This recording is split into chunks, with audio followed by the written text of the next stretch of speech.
glad to get the opportunity to talk on this motion here today, but first of all, I have to stress that we are a neutral country and we have to remain neutral, and we have to, we all abhor and condemn what's going on in Gaza and in Israel.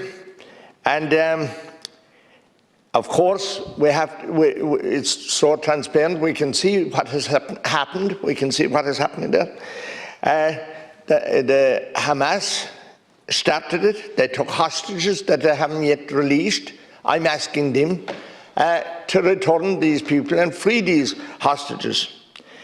The Israelis are replying and responding, and I believe that they're using their massive weaponry backed by the US, and are really intent on clearing these people out of that place altogether. When you see little babies huddled together in a heap inside in a hospital, some room in the hospital, and they all dead, it's shocking.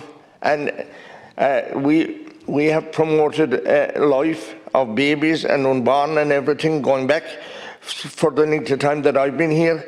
And we really condemn the death of these babies. And I'm asking now that the UN peacekeeping force step up their presence, and if both sides are not willing to stop, and I mean, you have to condemn Hamas for being under hospitals.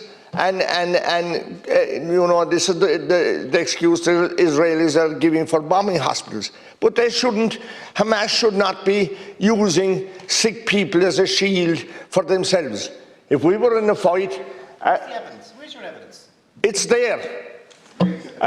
And I didn't interrupt you.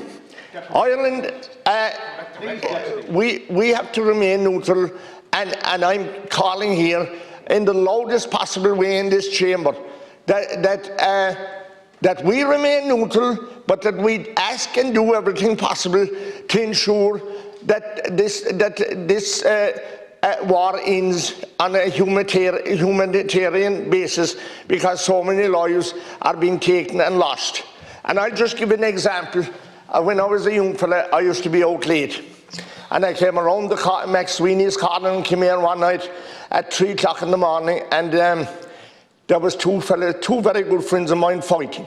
One of them was being kicked in the ground because the other fellow was way bigger. It was my duty to get out and stop that fight, because while there were two friends of mine, I had to part them and separate them. And that's what we should try to do on an international basis. I condemn Biden for not, he could. I believe he could stop it. If he just one word from him, and he could stop it. And it's sad to think that so many lives are being lost. And we have to consider our own people that are out there stranded. Irish passport holders. We want to get them home safely out of it. I don't know what took them there in the first place, Minister, or why you go to that war-stricken zone. Thank you. And also that hostages that are being held, that they're released immediately, and this thing is stopped. Thank you, Deputy. Thank you.